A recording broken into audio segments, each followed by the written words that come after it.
وجدتم به ولئن صبرتم لهو خير للصابرين واصبر وما صبرك إلا بالله ولا تحزن عليهم ولا تك في ضيق مما يمكرون إن الله مع الذين اتقوا والذين هم محسنون.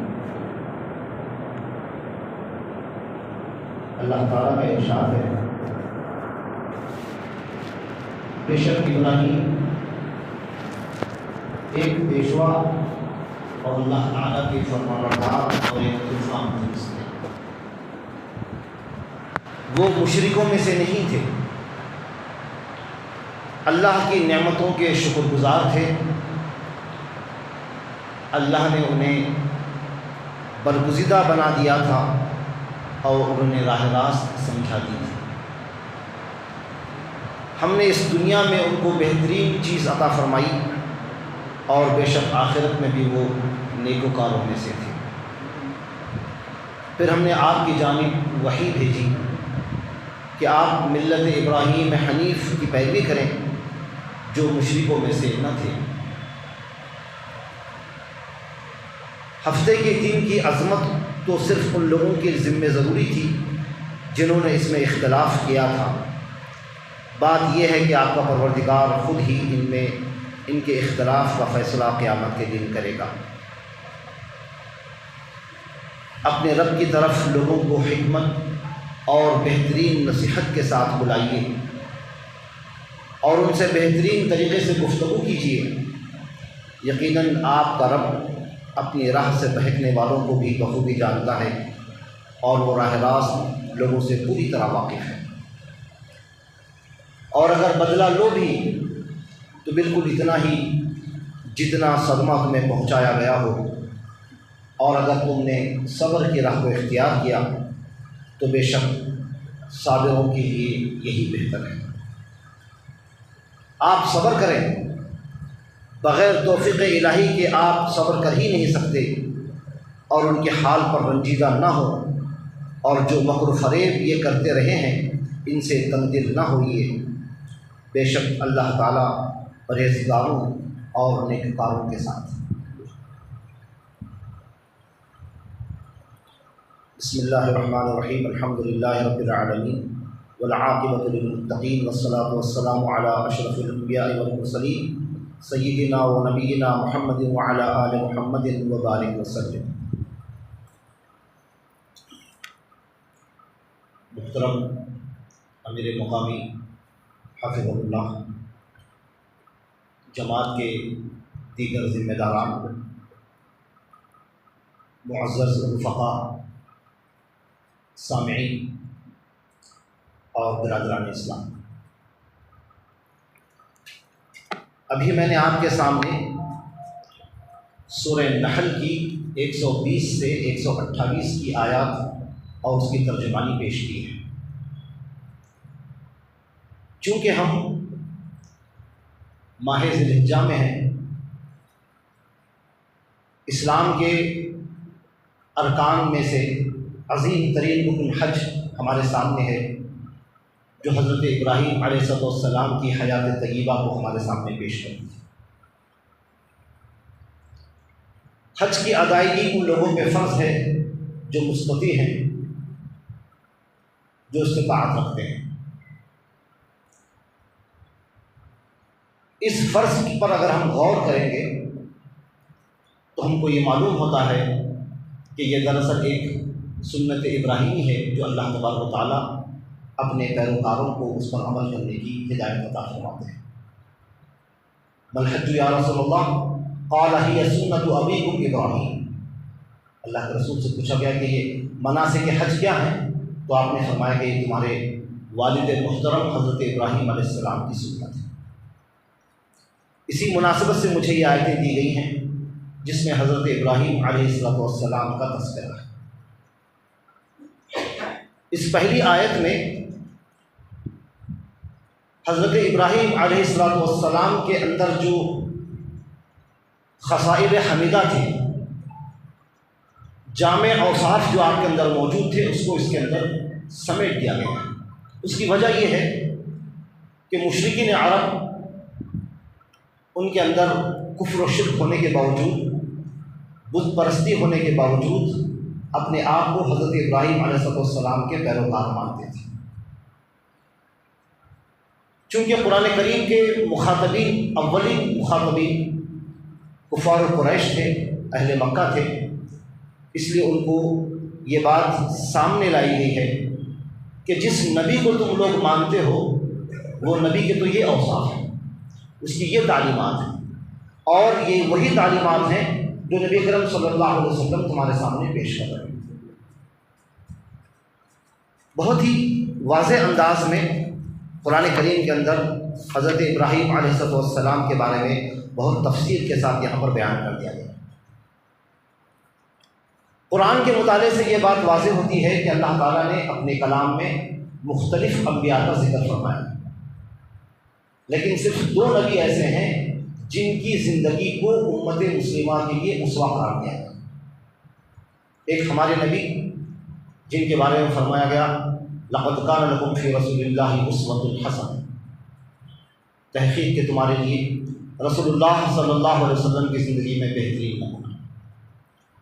اور دوسرے ہمارے جد امجد حضرت ابراہیم علیہ السلام جن کے بارے میں قرآن کریم نے فرمایا لقد کانت لکم اسوۃ حسنۃ فی ابراہیم والذین معہ، کہ بے شک تمہارے لیے حضرت ابراہیم علیہ السلام کی زندگی میں بہترین نمونہ ہے، اور ان لوگوں کی زندگی میں بھی جو آپ کے ساتھ تھے۔ تو گیا حضرت ابراہیم علیہ السلام کی زندگی کو امت مسلمہ کے ہر فرد کے لیے نمونے کے طور پر، آئیڈیل کے طور پر ہمارے سامنے پیش کیا ہے، اور یہی وجہ ہے کہ ملت ابراہیمی کی اتباع کرنے اور اس کی پیروی کرنے کی طرف ہم کو بار بار توجہ دلائی گئی۔ ملت ابراہیمی دراصل اس سے بے رغبتی اختیار کرنا، اس سے اپنے آپ کو منہ موڑ لینا، یا اس کی بتائی ہوئی تعلیمات کے خلاف زندگی گزارنا، یہ دراصل ایک ایسی حماقت اور بیوقوفی ہے جس کو قرآن نے بیان فرمایا ہے کہ وَمَن يَرْغَبُ عَن مِلَّةِ إِبْرَاهِيمَ إِلَّا مَن سَفِهَ نَفْسَهُ، جو شخص ملت ابراہیمی سے اپنے آپ کو روگردانی کر لیتا ہے، منہ موڑ لیتا ہے، در حقیقت اس کا دماغ خراب ہو چکا ہے، اس کی عقل پر پردہ پڑ گیا ہے، اور وہ حماقت اور بیوقوفی کی راہ پر وہ چل پڑا ہے۔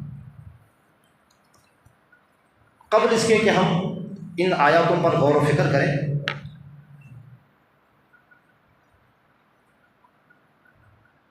اس کا ہم مطالعہ کرتے ہیں کہ ان ابراہیم کان امہ، اللہ تبارک و تعالیٰ نے ارشاد فرمایا بے شک ابراہیم علیہ السلام ایک امت تھے۔ گرچہ کہ آپ ایک فرد تھے، لیکن اللہ تبارک و تعالیٰ نے حضرت ابراہیم علیہ السلام کے بارے میں فرمایا کہ وہ ایک امت تھی۔ امت سے مراد یہاں پر یہ ہے کہ آپ نے اپنی زندگی میں اتنے بڑے بڑے کام انجام دیے ہیں، ایسے کارنامے آپ نے انجام دیے ہیں جو ایک پوری جماعت مل کر انجام نہیں دے سکتی تھی، وہ کام آپ ایک فرد واحد ہونے کے باوجود جو ہے آپ نے اس کو انجام دیا۔ یہی وجہ ہے کہ حضرت ابراہیم علیہ السلام کو تمام دنیا کے لوگوں کا پیشوا اور اس کا امام قرار دیا گیا۔ بعض مفسرین نے امت سے مراد یہاں پر پیشوا مراد دیا ہے، اور ان کی مراد وہ آیت کریمہ ہے جس میں اللہ نے فرمایا انی جاعلک للناس اماما۔ حضرت ابراہیم علیہ السلام کو خطاب کر فرمایا کہ ہم تم کو تمام دنیا کے لوگوں کے لیے امام اور پیشوا بناتے ہیں۔ تو ان ابراہیم کان امہ، ابراہیم علیہ السلام ایک امت تھے۔ اس کے 2 مطلب ہیں، ایک تو یہ کہ وہ پوری دنیا کے لیے، پوری انسانیت کے لیے پیشوا تھے، امام تھے، رہنما تھے۔ دوسرا مطلب یہ ہے کہ آپ کے اندر اتنی جامع خصوصیات تھی کہ آپ اپنی زندگی میں وہ کارنامے انجام دیے جو ایک جماعت مل کر بھی انجام نہیں دے سکتی۔ دوسری صفت بیان فرمائی قانتا للہ، یکسوئی کے ساتھ، خلوص کے ساتھ اللہ کی طرف پلٹنے والے۔ قنوت دراصل دنیا والوں سے کٹ کر یکسو اور متوجہ ہو کر اللہ کی طرف متوجہ ہونے کا نام قنوت۔ اللہ تعالیٰ نے اہل ایمان کے جو اوصاف بیان فرمائے ہیں، نیک عورتوں کا جہاں ذکر فرمایا ہے کہ قانتات تائبات قانتات، تو قانتات کا جو لفظ استعمال فرمایا ہے اس میں یہ ہے کہ وہ عورتیں جو پوری یکسوئی کے ساتھ، پورے توجہ کے ساتھ اللہ تعالیٰ کی طرف جو پلٹتے ہیں. اس لیے فرمایا وقوموا للہ قانتین، وقوموا للہ قانتین، اللہ تعالیٰ کے سامنے جب تم کھڑے ہو تو دنیا سے کٹ کر اپنے اہل و عیال، اپنے عزیز و اقارب، اپنی تجارت، اپنے دوست و احباب سے ہٹ کر اللہ کے تم یکسو ہو جاؤ. تو ابراہیم علیہ السلام کا عالم یہ تھا کہ ایک طرف تو آپ پوری دنیا سے آپ جڑے ہوئے تھے، لوگوں کے ساتھ آپ نے دعوت اللہ کا عظیم کارنامہ آپ نے انجام دیا، لیکن آپ کا شخصی عالم یہ تھا کہ آپ قانتاً للہ، اللہ کی طرف یکسو ہونے والے تھے، اپنے ہر معاملے کو اللہ کے سپرد سونپنے والے تھے. پھر فرمایا حنیفاً، برگزیدہ تھے، دین حنیف پر چلنے والے تھے، ایسا دین جو اپنے اندر تمام شرک کے افعال سے بالکل پاک تھا. پھر اسی کے ساتھ صفت بیان فرمائی وَلَمْ يَكُ مِنَ الْمُشْرِكِينَ، اور آپ شرک کرنے والوں میں سے نہیں تھے. جو لوگ قرآن کریم کا مطالعہ کرتے ہیں یہ بات بخوبی واقف ہوں گے وہ لوگ کہ حضرت ابراہیم علیہ السلام کی زندگی کے جو مختلف پہلو تھے، مختلف جو درخشاں پہلو تھے، ان میں سب سے عظیم صفت یہ تھی کہ آپ شرک سے برات حق کرنے والے تھے. ہر موقع پر آپ نے اپنی قوم کے سامنے ایک اللہ وحدہ لا شریک کی آپ نے دعوت دی. یہی وجہ ہے کہ اللہ تبارک و تعالیٰ نے جہاں بھی آپ کا ذکر فرمایا کہا وما کان من المشرکین، وہ مشرک میں سے نہیں. کیوں؟ اس لیے کہ اہل مکہ اپنے آپ کو حضرت ابراہیم علیہ السلام کا پیرو مانتے تھے، ان کا متبع، ان کے اطاعت کرنے والے سمجھتے تھے اپنے آپ. لیکن اللہ نے اس بات کی تردید فرما دی اور کہا کہ ما کان ابراہیم یہودیا ولا نصرانیا وما کان من المشرکین. ابراہیم علیہ السلام نہ تو یہودی تھے، نہ ہی نصرانی تھے، اور نہ ہی وہ مشرکوں میں سے تھے. آپ تو توحید پرست تھے، ایک اللہ وحدہ لا شریک کو ماننے والے تھے. تو یہ کہہ کر دراصل اہل مکہ کی اس دعوے کی تردید کی جا رہی ہے. دوسری طرف یہ بتایا جا رہا ہے کہ آپ کی پوری زندگی توحید پر قائم تھی. آپ نے لوگوں کو ہمیشہ ایک اللہ وحدہ لا شریک کی طرف آپ نے دعوت دی. جس آیت کی میں نے تلاوت آپ کے سامنے کی لقد كانت لكم اسوة حسنة في ابراہیم والذین معه، کہ تحقیق کہ تمہارے لیے ابراہیم علیہ السلام کی زندگی میں اسوہ ہے. اس آیت کے آخر میں جو کہا گیا انا براء منکم ومما تعبدون، کہ ہم تم سے برات اختیار کرتے ہیں، تم سے بھی اور ان تمام معبودان باطلہ سے بھی جس کی تم عبادت کرتے ہو. تو گیا آپ کی زندگی کا جو سب سے بہترین اور درخشاں پہلو ہے وہ شرک سے برات حاصل کرنا اور توحید کے لوگوں کو طرف دعوت دینا. پھر فرمایا شاکرا لانعمہ، جتنی نعمتیں آپ کو میسر تھی ان نعمتوں پر وہ اللہ کا شکر ادا کرنے والے تھے. یہ ایک ایسی صفت ہے جو ہمارے لیے بڑے درس رکھتی ہے، بڑے سبق رکھتی ہے. انسانی زندگی کا اگر نچوڑ اگر دیکھا جائے تو وہ دو چیزیں ہیں، یا تو شکر ہے یا تو صبر ہے. اللہ کی دی ہوئی نعمتوں کو حاصل کرنے کے بعد اس کا شکر ادا کرنا ہے، قولی بھی اور عملی بھی. اور اگر کہیں مشکلات اور پریشانیاں لاحق ہیں، کچھ مسائل کا شکار ہیں، کچھ دشواریاں ہیں، تو ان پر صبر اختیار کرنا یہ ایک دوسرا پہلو ہے. الذین اذا اصابتهم مصیبۃ قالوا انا للہ وانا الیہ راجعون. تو مصائب اور مشکلات میں صبر کرنا یہ مومن کی زندگی کا ایک دوسرا پہلو ہے، اور اللہ کی نعمتیں اور راحتوں کو پانے کے بعد اس کی نعمتوں کا شکر ادا کرنا یہ ایک دوسرا پہلو ہے. تو گویا کہ انسانی زندگی کے تمام پہلوؤں میں یہ دو چیزیں ایسی ہیں جس کا جو ہے یہاں پر ذکر کیا گیا. تو ابراہیم علیہ السلام کی زندگی کا جہاں پر ذکر کیا گیا خاص طور سے کہا گیا کہ شاکرا لانعمہ، کہ وہ ہماری نعمتوں کا شکر ادا کرنے والا. شکر کے معنی صرف یہی نہیں ہے کہ آدمی زبان سے چند کلمات کو ادا کرے، یقیناً یہ بھی شکر ہے. علامہ ابن قیم رحمۃ اللہ علیہ نے اپنی کتاب مدارج السالکین میں شکر کے کئی اقسام بیان فرمائے.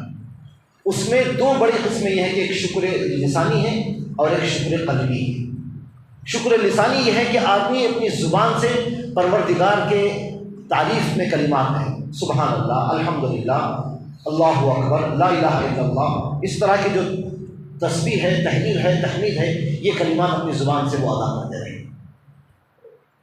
قلبی شکر کا مطلب یہ ہے کہ جتنی نعمتیں اس کو میسر ہیں، چاہے وہ نعمت اسلام ہو، چاہے وہ نعمت ہدایت ہو، چاہے وہ نعمت صحت ہو، چاہے وہ نعمت مال ہو، چاہے وہ نعمت اولاد ہو، چاہے وہ فرصت کے اوقات ہی کیوں نہ ہو، ہر وہ نعمت جو انسان کو میسر ہے اس نعمت کا شکر ادا کرنا اور اس کے مطالبات اور تقاضوں کو پورا کرنا۔ میرے پاس مال ہے تو نعمت کی شکر گزاری کا طریقہ یہ ہے کہ میں اپنے مال کو صحیح طریقے سے استعمال کروں اور راہ خدا میں خرچ کروں، اپنے لیے، اپنی بیوی بچوں کے لیے اور اسلام کی نشر و اشاعت کے لیے میں خرچ کروں، یہ مال کا شکر ادا کرنا ہے۔ مجھے صحت ہے تو میں اپنی صحت کا صحیح استعمال کروں، اس کی پاسداری کروں اور اللہ کی عبادت کرنے میں اپنی صحت کو میں لگاؤں۔ ہدایت جیسی عظیم نعمت جو بغیر مانگے مجھے ملی ہے، اس کا شکر کا طریقہ یہ ہے کہ میں اپنی اس ہدایت کو، لوگوں کی ہدایت حاصل کرنے کے لیے آگے بڑھوں اور لوگوں کو دعوت کے میدان میں کام کروں۔ تو ہر نعمت کے شکر گزاری کا طریقہ یہ ہے کہ اس کے جو تقاضے ہیں، اس کے جو مطالبات ہیں، اس کو پورا کرنے کی وہ کوشش کریں۔ اللہ کے رسول صلی اللہ علیہ وسلم فرماتے ہیں، نعمتانی مغبوب فیہا کثیر من الناس، الصحۃ والفراغ۔ دو نعمتیں ایسی ہیں جو تقریباً ہر انسان کو حاصل ہیں، لیکن انسان ان دو نعمتوں سے دھوکے میں پڑا ہوا ہے، غفلت میں ہے۔ فرمایا الصحۃ والفراغ، ایک صحت ہے اور دوسرا فرصت کے اوقات۔ تقریباً ہر انسان کو یہ دو نعمتیں تقریباً حاصل ہیں، لیکن یہ نعمتوں کو پانے کے بعد انسان غفلت میں پڑا ہوا ہے، اس کا صحیح معنی میں شکر ادا نہیں کرتا ہے۔ بہرحال شکر پر بہت تفصیل کے ساتھ جو لوگ مطالعہ کرنا چاہتے ہیں، وہ علامہ ابن قیم کی وہ کتاب جس کا ترجمہ ہوا ہے اس کا بھی آپ مطالعہ کر سکتے ہیں۔ تو ابراہیم علیہ السلام کے بارے میں فرمایا کہ شاکرا لانعمہ، کہ وہ اپنے پروردگار کی نعمتوں کا شکر ادا کرنے والا ہے۔ اجتباہ وہداہ الی صراط مستقیم، اللہ نے ان کو چن لیا، برگزیدہ بنا دیا، اپنے لیے اختیار فرما لیا، وہداہ الی صراط مستقیم، اور نیک راستے کی طرف، سیدھے راستے کی طرف آپ کو ہدایت عطا فرما۔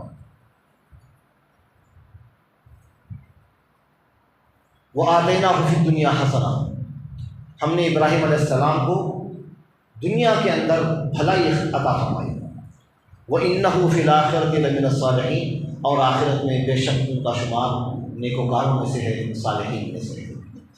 تو یہ وہ صفات تھی جس کا ذکر اللہ تبارک و تعالیٰ نے اپنے برگزیدہ نبی ہمارے جد امجد حضرت ابراہیم علیہ السلام کے تعلق سے یہ 8 صفات جو ہیں اس کے اندر بیان کی گئی کہ آپ امت تھے، آپ قانتاً للہ تھے، آپ حنیفاً تھے، آپ مشرک نہیں تھے، آپ اللہ کی نعمتوں کا شکر ادا کرنے والے تھے، اللہ نے آپ کو چن لیا تھا، آپ کا شمار نیکوکاروں میں سے تھا۔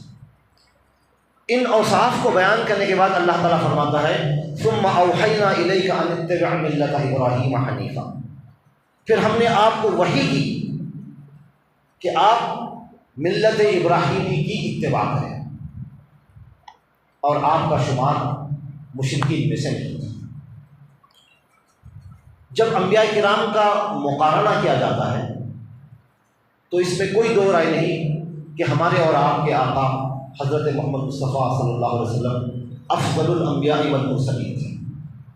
تمام انبیاء کرام میں سب سے افضل، سب سے معزز اور سب سے مکرم تھے۔ اس کے باوجود اللہ تعالیٰ نے اپنے نبی کو مخاطب ہو کے فرمایا ان اتبع ملت ابراہیم، کہ آپ ملت ابراہیم کی اتباع کیجیے۔ تو یہاں پر یہ بتانا مقصود ہے کہ حضرت محمد صلی اللہ علیہ وسلم حضرت ابراہیم علیہ السلام کے لائے ہوئے دین کے مطابق ہی لوگوں کو دعوت دے رہے تھے۔ تو دعوت محمدی ملت ابراہیمی کے عین مطابق تھی۔ تو اہل مکہ جو اپنے آپ کو حضرت ابراہیم علیہ السلام کا پیروکار کہتے تھے، وہ ان کا دعویٰ غلط تھا، وہ اپنے دعوے کے اندر چھوٹے تھے۔ اتباع ملت ابراہیمی کے کچھ مطالبات ہیں، کچھ تقاضے ہیں اگر ہم مطالعہ کرتے ہیں قرآن و حدیث کا تو ہم کو اس کے اندر بہت ساری چیزیں نظر آئیں گی۔ سب سے پہلی چیز، حضرت ابراہیم علیہ السلام کی زندگی کو اگر ہم پڑھیں گے قرآن کی روشنی میں تو ہم کو سب سے پہلے یہ چیز واضح نظر آئے گی کہ نفع اور نقصان کا مالک اللہ ہے۔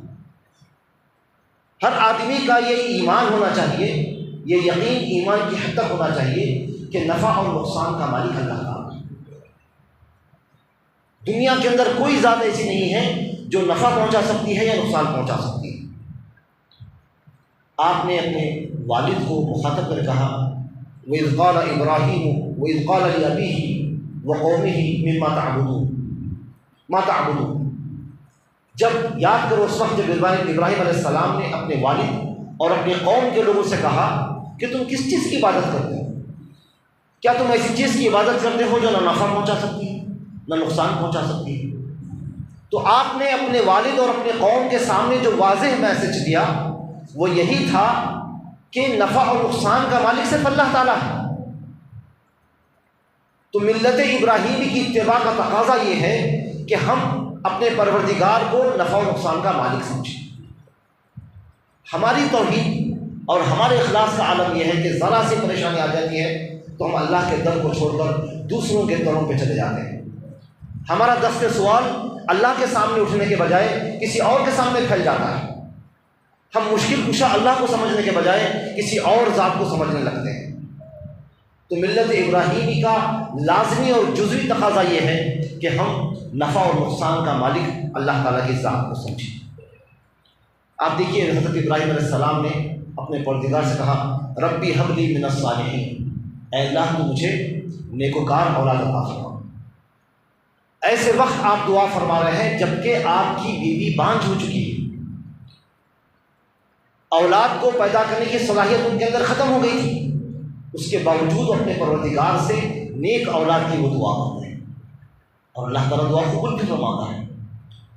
اور جب فرشتے اس خوشخبری کو لے کر آتے ہیں تو وہ تعجب کا بھی اظہار کرتے ہیں کہ کیسے ممکن ہے کہ میری بیوی جبکہ جو ہے بانجھ ہو چکی ہے، وہ امرأتی عاقر۔ تو فرشتے جواب دیتے ہیں کہ تمہارے پروردگار کے لیے کوئی چیز مانع نہیں ہے، کوئی چیز رکاوٹ نہیں۔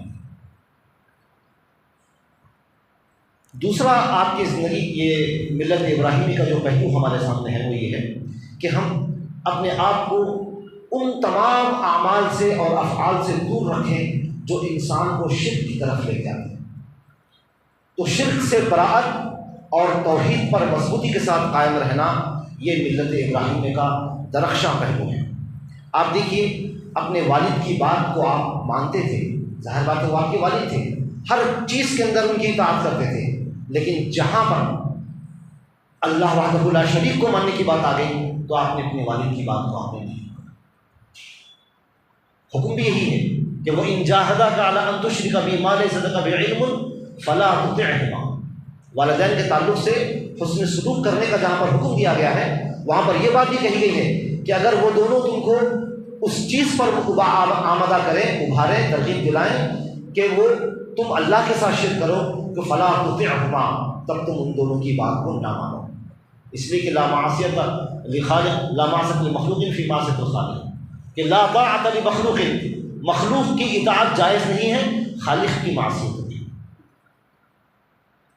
تو یہاں پر ہم کو یہ بات سمجھ میں آتی ہے کہ والد کے ادب و احترام کے باوجود، ان کی اطاعت کے باوجود، ان کے ساتھ نرمی اور شفقت کا معاملہ کرنے کے باوجود، لیکن اگر وہ تم کو غلط کام کی طرف ابھاریں، خالق کے ساتھ معصیت کرنے کی طرف ابھاریں تو ان کی بات کو ماننے کا حکم نہیں دیا گیا ہے۔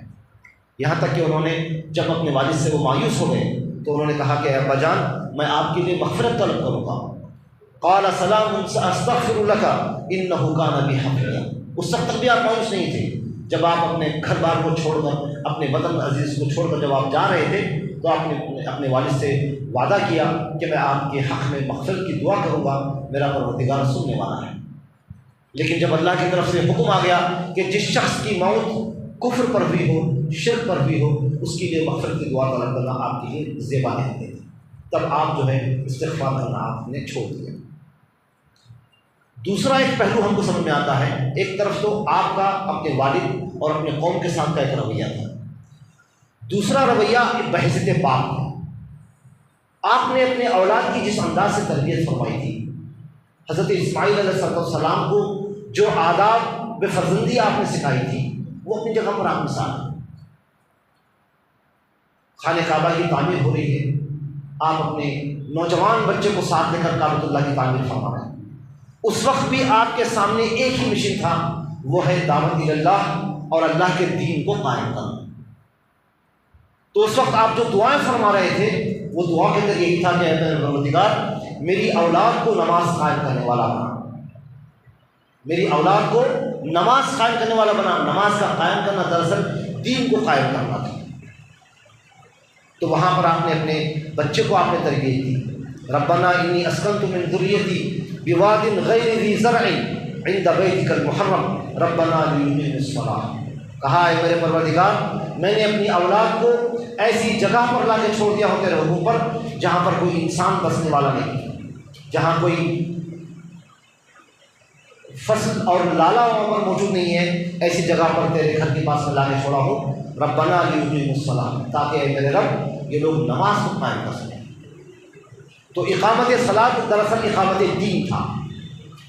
تو اولاد کی تربیت اس انداز سے ہونی چاہیے کہ وہ نماز کو قائم کریں اور دین کو وہ قائم کریں۔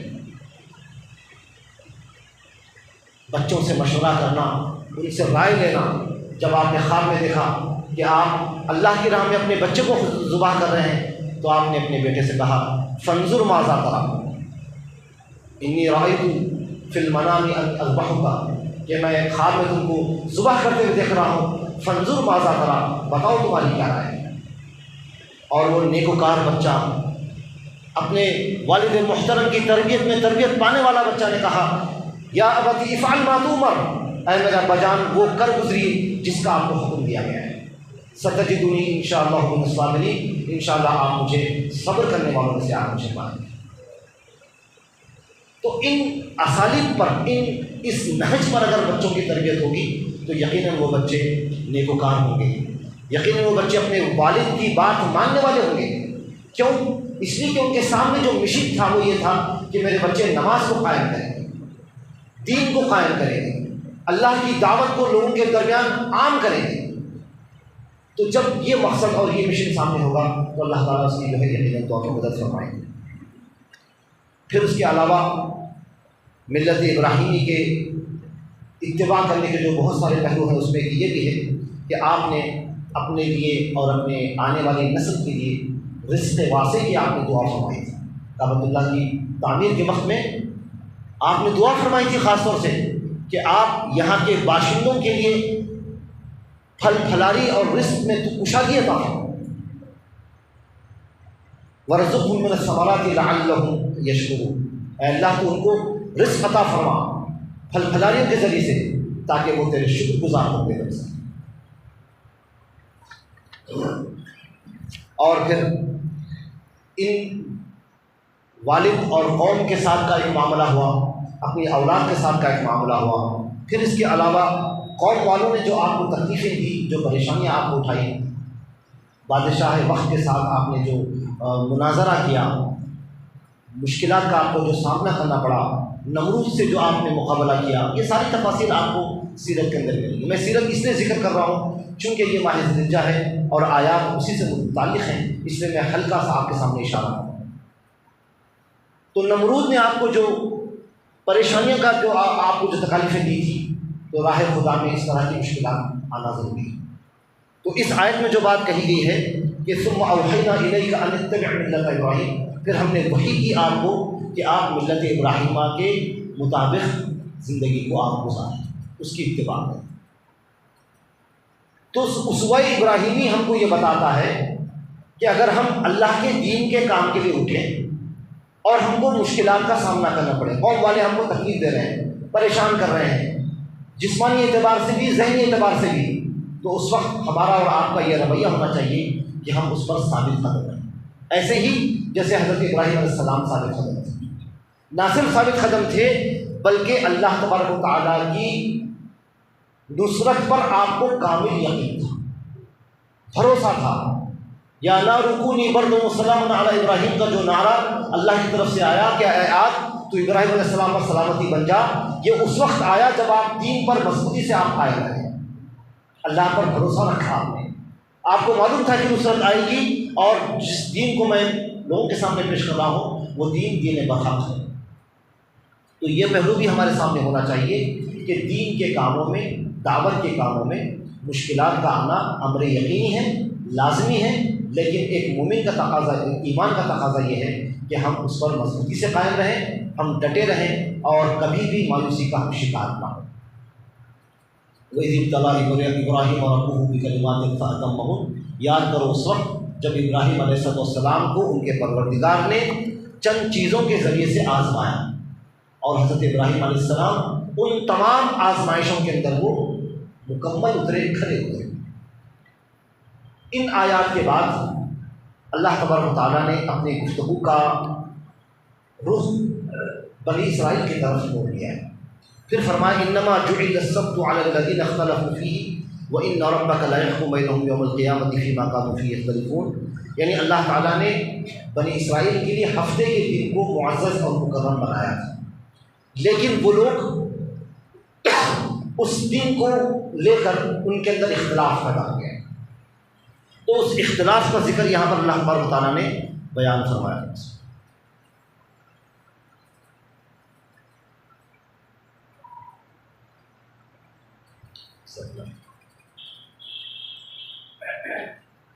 تو حضرت موسیٰ علیہ السلام اور ان کی قوم بنی اسرائیل کے درمیان جو مناقشہ ہوا تھا اس کو اختصار کے ساتھ یہاں پر ذکر فرمایا ہے کہ یوم السبت یعنی سیٹرڈے کو جو ان کے لیے ایک معزز دن، جیسے ہمارے لیے جمعہ کا دن ہے ویسے ان کے لیے بنایا گیا تھا، لیکن قوم کے لوگوں کے اندر اس دن کو لے کر، اس کی عظمت کو لے کر، اس کے تقدس کو لے کر اختلاف موجود ہے۔ اس کی بہت تفاصیل احادیث کے اندر اور تفسیر کے اندر اس کی تفاصیل موجود ہے۔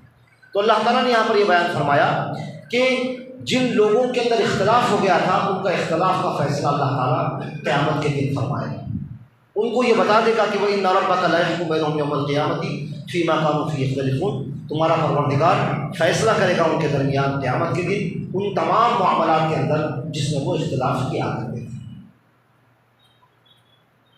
حضرت ابراہیم علیہ السلام کے بارے میں تفاصیل کو بیان کرتے ہوئے پھر اس کے بعد امت محمدیہ صلی اللہ علیہ وسلم کو مخاطب کرنے کے انداز، اس درمیان میں صرف ایک جملے معترضہ کے طور پر اس آیت کریمہ کو لایا گیا، پھر گفتگو کا انداز اور کلام ڈائریکٹ قرآن کریم کے ہر قاری سے جو ہے کیا گیا، ادعو الی سبیل ربک بالحکمۃ والموعظۃ الحسنہ وجادلہم باللتی ہی احسن، فرمایا کہ تمہارے رب کے راستے کی طرف لوگوں کو دعوت دو حکمت کے ساتھ اور موعظت حسنہ کے ساتھ۔ یہ وہ آیت ہے جو ہم تمام کو ہماری ذمہ داری یاد دلاتی ہے، جس مقصد کے لیے انبیاء کرام کو دنیا میں بھیجا گیا وہ مقصد ہم کو یاد دلاتی ہے، ہمارا فرض منصبی جس کو ہم بھول گئے ہیں وہ ہم کو یاد دلاتی ہے۔ ادعو الی سبیل ربک بالحکمہ، دعوت دو تم لوگوں کو، ادعو کہتے ہیں دعوت دینا، اب دعوت کا جو پہلو ہے دعوت الی اللہ بھی ہے، دعوت الی الخیر بھی ہے اور دعوت الی سبیل اللہ بھی ہے، مختلف تعبیریں جو ہے قرآن کے اندر بیان کیے گئے۔ حضرت ابن حبان مشہور محدث ہیں، جب ان کے انتقال کا وقت قریب آیا تو لوگوں نے ان سے کہا کہ آپ ہمیں کچھ نصیحت فرمائیں، تو انہوں نے لوگوں کے سامنے سورہ نحل کی یہ آخری آیات ہے، ادعو الی سبیل ربک بالحکمۃ والموعظۃ الحسنہ، اور فرمایا کہ یہ ہم میں سے ہر شخص کی فرض منصبی ہے، یہ ہر شخص کی ذمہ داری ہے کہ وہ دعوت کے کام کو لوگوں کے سامنے پھیلائے، اور یہی وہ بات ہے جس کو اللہ تعالیٰ نے اپنے نبی کے بارے میں فرمایا کہ وہ داعیا الی اللہ بإذنہ وسراجا منیرا، نبی کریم صلی اللہ علیہ وسلم کے جہاں پر بہت سارے اوصاف کو اللہ نے بیان فرمایا اس میں سے ایک وصف یہ بیان فرمایا کہ وہ داعیا الی اللہ، کہ آپ اللہ کے حکم سے اللہ کی طرف لوگوں کو بلانے والے تھے۔ خود امت محمدیہ صلی اللہ علیہ وسلم کا جو وصف بیان کیا گیا کہ وَلْتَكُن مِّنكُمْ أُمَّةٌ يَدْعُونَ إِلَى الْخَيْرِ يَأْمُرُونَ بِالْمَعْرُوفِ وَيَنْهَوْنَ عَنِ الْمُنكَرِ، کہ تم میں سے ایک جماعت، ایک گروہ ایسا ہونا چاہیے جو لوگوں کو معروف کا حکم دے اور منکرات سے روکے، خیر کی طرف لوگوں کو بلائے۔ تو دعوت کا جو کام ہے یہ میرا اور آپ کا کام ہے، یہ امت محمدیہ کے ہر فرد کا کام ہے۔ جتنی صلاحیت اور جتنی قابلیت اس کے اندر موجود ہے، اپنی صلاحیت اور اپنی قابلیت کے مطابق وہ لوگوں کے درمیان اپنے دعوت کے کام کو وہ انجام دیں۔ اب یہاں پر 3 طریقے بتائے گئے ہیں دعوت دینے کے، ایک حکمت کے ساتھ، ایک موعظۃ حسنہ کے ساتھ، اور ایک مجادلے کے ساتھ۔ مفسرین بیان کرتے ہیں کہ دراصل مخاطبین کے حساب سے یہاں پر بات کی گئی ہے۔ جب آپ اہل علم اور اہل فہم کے ساتھ جب آپ گفتگو کرو تو آپ حکمت کے ساتھ ان کو دعوت دیں۔ جاننے والے لوگ ہیں، علماء ہیں، سمجھنے والے لوگ ہیں، آپ کی گفتگو کو سمجھ سکتے ہیں، تو ان کے سامنے جب آپ دعوت کا کام کرو تو حکمت کے ساتھ کام کرو۔ عوام الناس کے درمیان اگر آپ کو دعوت کا کام کرنا ہے تو موعظۃ حسنہ کے ساتھ آپ کو کام کرنا ہوگا۔ اور اگر ان لوگوں سے آپ کا سابقہ پڑ جائے جو ہٹ دھرم ہیں، جو تھوڑے سرکش ہیں، جو شکوک اور شبہات کو پیدا کرنے والے ہیں، تو تم ان کے ساتھ مجادلہ کرو، بحث و مباحثہ کرو، اور دلائل کے ساتھ تم ان کے سامنے اپنی بات کو پیش کرو۔ یہ جو ہے دراصل مخاطبین کے حساب سے یہ 3 کیٹیگریز کو یہاں پر بیان کیا گیا ہے۔ ادعو الی سبیل ربک بالحکمہ، تم لوگوں کو اپنے پروردگار کی طرف بلاؤ حکمت کے ساتھ۔ حکمت کیا ہے؟ یہ ایک بہت بڑی، آپ قرآن کریم کے اندر اگر آپ دیکھیں گے تو آپ کو حکمت کے بہت سارے معنی آپ کو اس کے اندر نظر آئیں گے، لیکن حکمت کا جو بہترین ڈیفینیشن ہم بیان کر سکتے ہیں وہ یہ ہے کہ وہ بہترین گفتگو جو مخاطبین کے حالات کی رعایت کرتے ہوئے اچھے انداز میں بہترین طرز اختیار کرتے ہوئے جو اختیار کریں گے آپ، جو مخاطبین کو مؤثر کرے، ان کے دل کے اندر اثر انداز کرے، اس گفتگو کو حکمت کہا جاتا ہے۔ اور حکمت دراصل بہت بڑی چیز ہے جس کا ذکر قرآن کریم کے اندر جگہ جگہ پر کیا گیا ہے۔ اللہ تبارک و تعالیٰ قرآن شریف میں بیان فرماتے ہیں حکمت کے تعلق سے،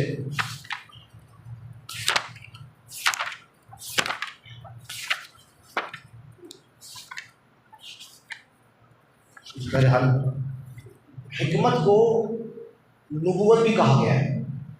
وَآتَيْنَاهُ الْحِكْمَةَ، ہم نے ان کو حکمت دی، مطلب ہم نے ان کو نبوت دی۔ حکمت کو سنت بھی کہا گیا ہے۔ سورہ جمعہ کے اندر فرمایا گیا هُوَ الَّذِي بَعَثَ فِي الْأُمِّيِّينَ رَسُولًا مِّنْهُمْ يَتْلُو عَلَيْهِمْ آيَاتِهِ وَيُزَكِّيهِمْ وَيُعَلِّمُهُمُ الْحِكْمَةَ وَيُعَلِّمُهُمُ الْكِتَابَ وَالْحِكْمَةَ، کہ تاکہ آپ اپنے قوم کے لوگوں کو کتاب اور سنت کی تعلیم دیں۔ تو گویا حکمت، نبوت کو بھی حکمت کہا گیا ہے، سنت کو بھی حکمت کہا گیا ہے، اور سمجھداری جو ہوتی ہے، فہم، ادراک، معاملہ فہمی، اس کو بھی حکمت کہا گیا ہے۔ جیسے اللہ تعالیٰ نے سورہ لقمان میں فرمایا وَلَقَدْ آتَيْنَا لُقْمَانَ الْحِكْمَةَ، ہم نے لقمان علیہ السلام کو حکمت عطا فرمائی۔ کیا ہے حکمت؟ معاملہ فہمی، معاملے کو سمجھنا ہے۔ پھر علوم قرآن کو بھی حکمت کہا گیا ہے، اسی لیے قرآن کریم کے اندر فرمایا گیا کہ وَمَن يُؤْتَ الْحِكْمَةَ فَقَدْ أُوتِيَ خَيْرًا كَثِيرًا، جس آدمی کو حکمت دی جائے اس کو خیر کثیر دے دیا گیا ہے۔ تو قرآن کریم کے اندر حضرت داؤد علیہ السلام اور حضرت سلیمان علیہ السلام کا بھی ذکر ہے، جہاں پہ فرمایا کہ وَقَتَلَ داؤد جالوت وَآتَاهُ اللَّهُ الْمُلْكَ وَالْحِكْمَةَ وَعَلَّمَهُ مِمَّا يَشَاءُ، کہ داؤد علیہ السلام نے جالوت کو قتل کیا، اللہ نے آپ کو بادشاہت عطا فرمائی تھی اور حکمت عطا فرمائی تھی۔ تو حکمت کے بہت سارے معنی قرآن کے اندر بیان کیے گئے ہیں، لیکن مفسرین بیان کرتے ہیں کہ معرفت الحق لذاتہ والخیر لاجلہ، کہ آپ مخاطبین کے حالات کا رعایت کرتے ہوئے وہ بہترین گفتگو پیش کیجیے، وہ بصیرت انداز پیش کیجیے جس کے اندر آپ کا طرز بھی اچھا ہو، جو مخاطبین کو مؤثر بھی کر سکے، ان کے دلوں کے اندر بات جان گزی بھی، اس بات کو حکمت کہتے ہیں۔ تو یہاں پر ہم کو یہ حکم دیا گیا ہے کہ ہم جب اللہ کے دین کو لوگوں تک پھیلانے کے لیے اٹھیں گے، دعوت کا کام کریں گے، تو اس میں حکمت کا ہونا بہت ضروری ہے۔ موقع اور حالات اور مخاطبین، ان کا خیال رکھتے ہوئے گفتگو کو پیش کرنا تاکہ آپ کی ہوئی گفتگو اثر انداز ہو اور سامعین کو مخاطب کر سکے، سامعین کو اٹریکٹ کر سکے۔ یہ دراصل حکمت ہے جس کا ذکر جو ہے اس آیت کے اندر پیش کیا گیا ہے۔ والموعظۃ الحسنہ، موعظۃ الحسنہ کہتے ہیں ایسی پیاری گفتگو، ایسی پیاری نصیحت جو سامنے والے کے دل کو موہ لے۔ ظاہر بات ہے جب آپ موعظۃ حسنہ پیش کریں گے تو اس کے اندر خیر خواہی کا جذبہ ہونا ضروری ہے۔ مخاطب اگر یہ سمجھے گا کہ مجھ سے مخاطب ہونے والا آدمی میری بھلائی چاہتا ہے، وہ میرا خیر خواہ ہے، تو یقینی طور پر وہ آپ کی بات کو سنے گا۔ انبیاء کرام جب اپنی قوم کے لوگوں کے سامنے اپنی بات پیش کر رہے تھے تو ان کے سامنے انہوں نے بار بار یہ کہا انی لک من الناصحین، میں تمہارا خیر خواہ ہوں، میں تمہارا بھلا چاہتا ہوں، میں چاہتا ہوں کہ تم دوزخ کی آگ سے بچو اور جنت میں تم چلے جاؤ۔ تو مخاطبین کو جب یہ احساس ہوگا کہ سامنے والا آدمی جو مجھ سے مخاطب ہے وہ میرا خیر خواہ ہے اور میری بھلائی چاہتا ہے، تو یقینی طور پر وہ آپ کی بات کو سنے گا۔ اور اسی بات کو قرآن کریم نے موعظۃ حسنہ سے جو ہے تعبیر فرمایا، تو ادع الی سبیل ربک بالحکمۃ والموعظۃ الحسنہ، کہ حکمت کے ذریعے اور خیر خواہی اور اچھی عمدہ گفتگو کے ذریعے تم لوگوں کو اللہ کے دین کی طرف تم دعوت دو۔ چوتھا جو طریقہ بتایا گیا وہ جادلہم باللتی ہی احسن، اور بہت اچھے انداز میں تم لوگوں کو مخاطب، لوگوں سے تم جھگڑا کرو یا بحث کرو یا مجادلہ کرو۔ ظاہر بات ہے مخاطبین میں ہر قسم کے ایک جیسے مخاطبین نہیں ہوتے ہیں۔ کچھ لوگ ایسے ہوتے ہیں جو تھوڑا کجروی ہوتے ہیں، سرکش ہوتے ہیں، ان کے اندر بحث کرنے کی عادت ہوتی ہے، ان کو اپنی بات منوانی کی والی صفت ان کے اندر پیدا ہوتی ہے۔ تو ہم کو حکم یہ دیا گیا کہ ہم ان سے جب گفتگو کریں تو دلائل اور براہین کی روشنی میں کریں، اچھے انداز میں ان سے مجادلہ کریں۔ لیکن اگر وہ کجروی پہ آ جائیں، ہٹ دھرمی پہ آ جائیں اور اپنی ہی بات منوانے کی وہ کوشش کریں تو آپ ایسے لوگوں کے منہ نہ لگیں، بلکہ قالوا سلامہ کہتے ہوئے جو ہے اپنی راہ کو اختیار کریں۔ تو جہاں تک دلائل کی روشنی میں بات کرنا، مجادلہ کرنا ہے، اس کا ہم کو حکم دیا گیا ہے۔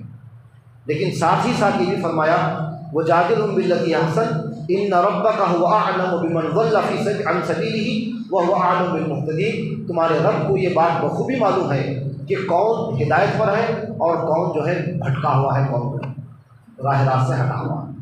اس لیے کہ جو آدمی آپ سے گفتگو کر رہا ہے مختلف انداز سے آپ سے جو ہے کجروی اختیار کرا ہوا ہے، تو اس کے دل کے اندر اخلاص ہے یا نہیں ہے، وہ دین کی راہ پہ قائم ہے یا بھٹکا ہوا ہے، اس بات کو بخوبی اللہ تبارک و تعالیٰ جانتے ہیں۔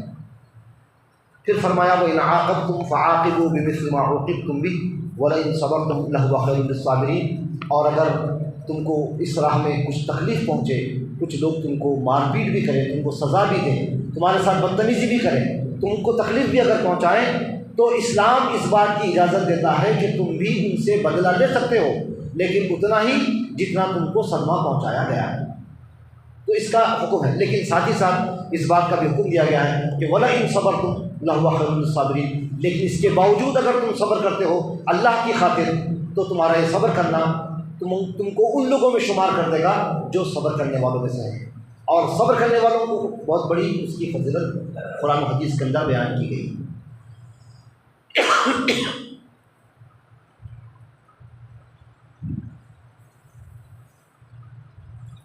تو اللہ تعالیٰ نے یہاں پر بیان فرمایا کہ اگر قوم کے لوگوں کی طرف سے تم کو کچھ تکلیف پہنچتی ہے، کچھ صدمہ پہنچتا ہے، تو تم کو اس بات کا پورا اختیار ہے کہ تم ان سے بدلہ لے سکتے ہو، لیکن اتنا ہی جتنا تم کو صدمہ پہنچایا گیا ہے۔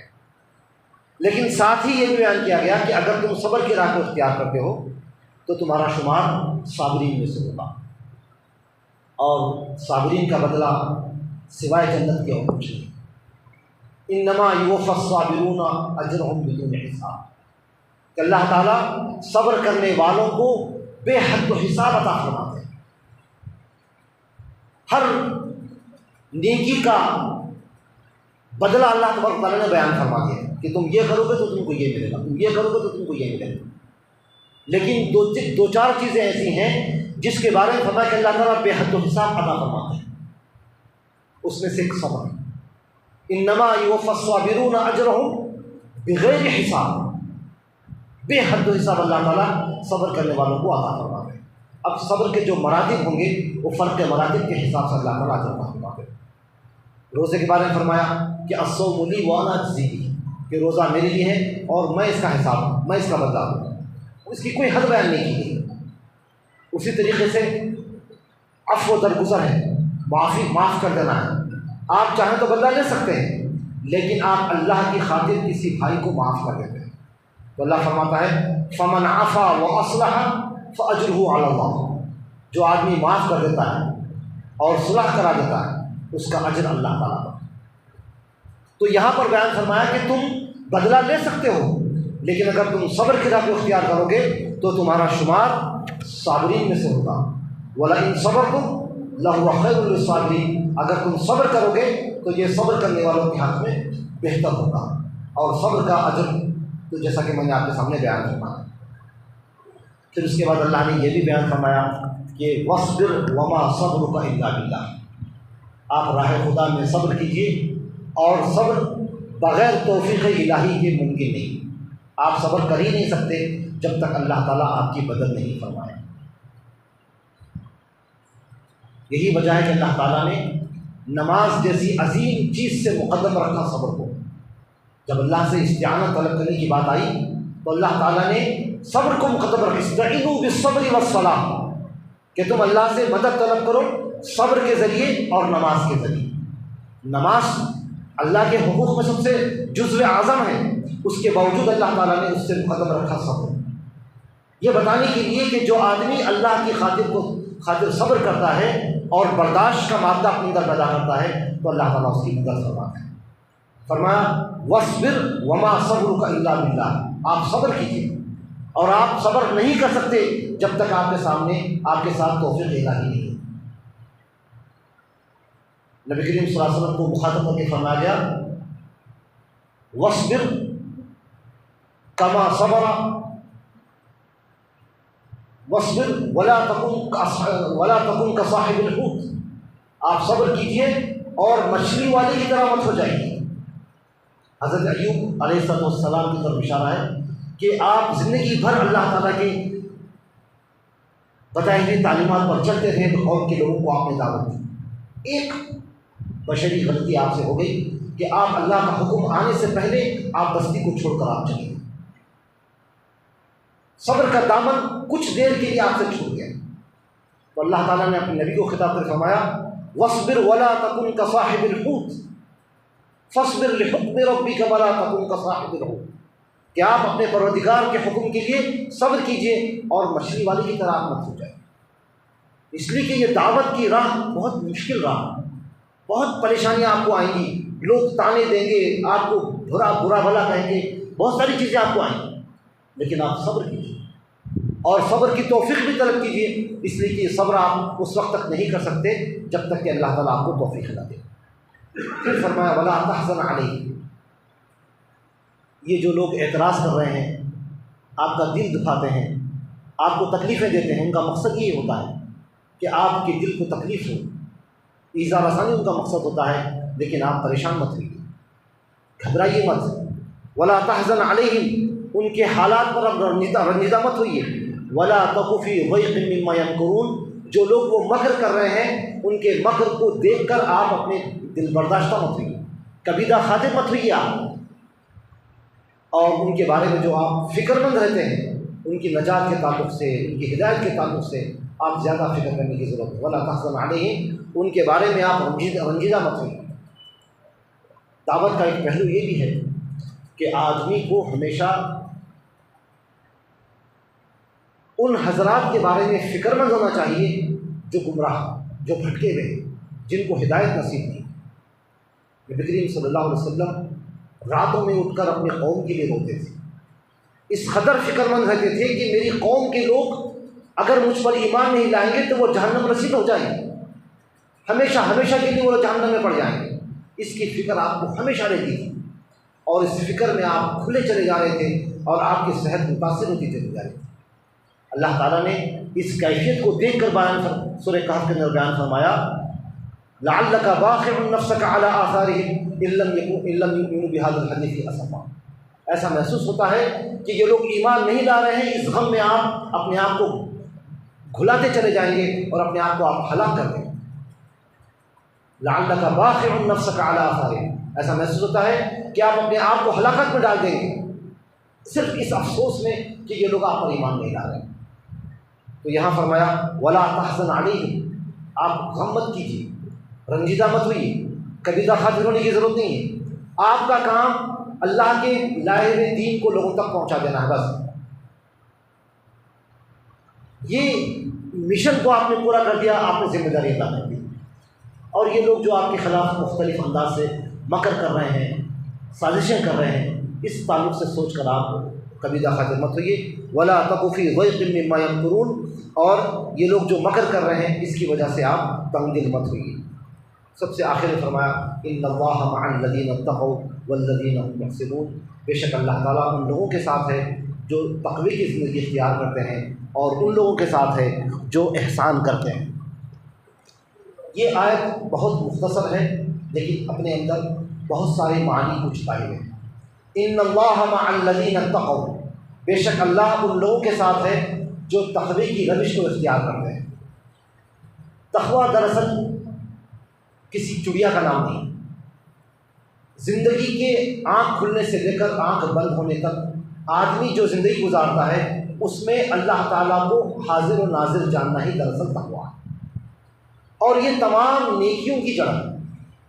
نماز کا حکم دیا گیا تقویٰ قائم کرنے کے لیے، زکوٰۃ کا حکم دیا گیا تطہیر مال کے لیے، تطہیر نفس کے لیے، دل کی پاکی کے لیے، روزوں کو فرض کیا گیا لعلکم تتقون، حج کہا گیا، حج کرنے کے لیے کہا گیا وہ خیر الزاد التقویٰ۔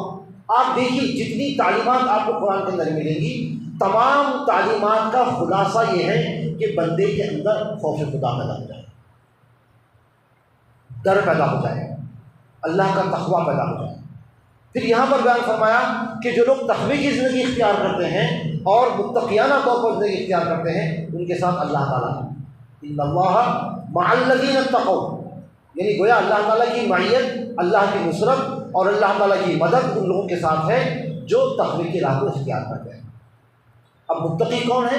قرآن کے اندر بے شمار جگہ پر بیان کیا گیا، سورہ بقرہ میں کہا گیا، سورہ مومنون میں کہا گیا، سورہ فرقان میں کہا گیا۔ متقین کے بہت سارے اوصاف کو قرآن کریم کے اندر بیان کیا گیا۔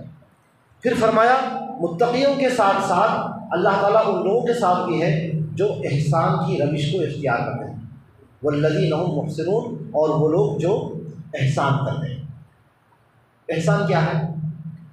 احسان دراصل اس کے دو معنی ہیں۔ اگر احسان کو ایمان اور اسلام کے ساتھ اگر بیان کیا جائے تو وہاں پر کمال عبودیت اور اطاعت کے اندر آگے بڑھ جانا وہاں پر مراد ہے۔ جیسے حدیث جبرائیل ہم نے 10 مرتبہ سنا ہے، حدیث جبرائیل جس میں حضرت جبرائیل علیہ السلام انسانی شکل میں آئے، اللہ کے رسول سے مختلف آپ نے سوالات کیے، فرمایا کہ ایمان کیا ہے، پھر فرمایا اسلام کیا ہے، پھر آخر میں فرمایا وما الاحسان یا رسول اللہ، احسان کیا ہے اللہ کے رسول؟ تو آپ نے فرمایا ان تعبد اللہ کأنک تراہ فإن لم تکن تراہ فإنہ یراک، کہ تم اللہ کی عبادت ایسے کرو گویا تم اللہ کو دیکھ رہے ہو، اور اگر تم یہ تصور قائم نہیں کر سکتے تو کم از کم یہ تصور قائم کرو کہ اللہ تم کو دیکھ رہا ہے۔ تو یہ احسان ہے۔ تو احسان کو اگر ایمان اور اسلام کے ساتھ اگر کا بیان کیا جائے تو اس کے معنی ہیں کمال عبودیت کے اور کمال فرمانبرداری کے۔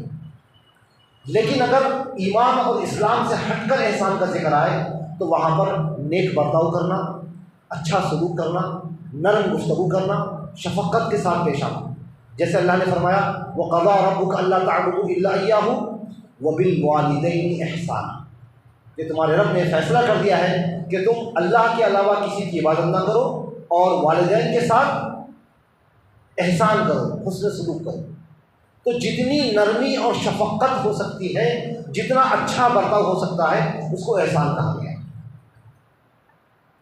وَهَلْ جَزَاءُ الْإِحْسَانِ إِلَّا الْإِحْسَانُ، اور احسان کا کوئی بدلہ نہیں ہے سوائے احسان۔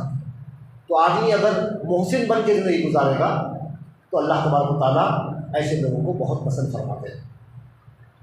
میرا وقت چونکہ ختم ہوا جا رہا ہے، اس لیے میں صرف ایک آیت کوٹ کرتے ہوئے میں اپنی بات کو ختم کروں گا کہ اللہ تبارک و تعالیٰ نے محسنین کی جو تعریف بیان فرمائی ہے، یہاں پر جو کہا گیا کہ اللہ تعالیٰ متقین کے ساتھ ہے اور اللہ تعالیٰ احسان کرنے والوں کے ساتھ ہے، تو محسنین کون ہیں وہ ذرا جان لیجیے۔ اللہ تعالیٰ فرماتا ہے وَالْكَاظِمِينَ الْغَيْظَ وَالْعَافِينَ عَنِ النَّاسِ، جو لوگ غصے کو پی جاتے ہیں اور لوگوں کو معاف کر دیتے ہیں، قدرت اور طاقت رکھنے کے باوجود ان سے بدلہ نہیں لیتے، عفو و درگزر سے کام لیتے ہیں۔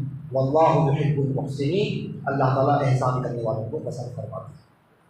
تو یہ وہ متقین اور یہ وہ اہل ایمان ہیں جن کو اللہ تعالیٰ نے احسان کے لفظ سے، محسنین کے لفظ سے یاد فرمایا ہے۔ اللہ تعالیٰ سے میری دعا ہے کہ اللہ تعالیٰ ہمارا شمار ایمان کے ساتھ ساتھ، تقوی کے ساتھ ساتھ محسنین کے اندر ہمارا شمار فرمائے۔ قرآن کریم کو پڑھنے، سیکھنے، سمجھنے اور اس پر عمل کرنے کی توفیق عطا فرمائے۔ ربنا تقبل منا انك انت السميع العليم وتب علينا انك انت التواب الرحيم وصلى الله وسلم على نبينا محمد وعلى ال محمد وبارك وسلم۔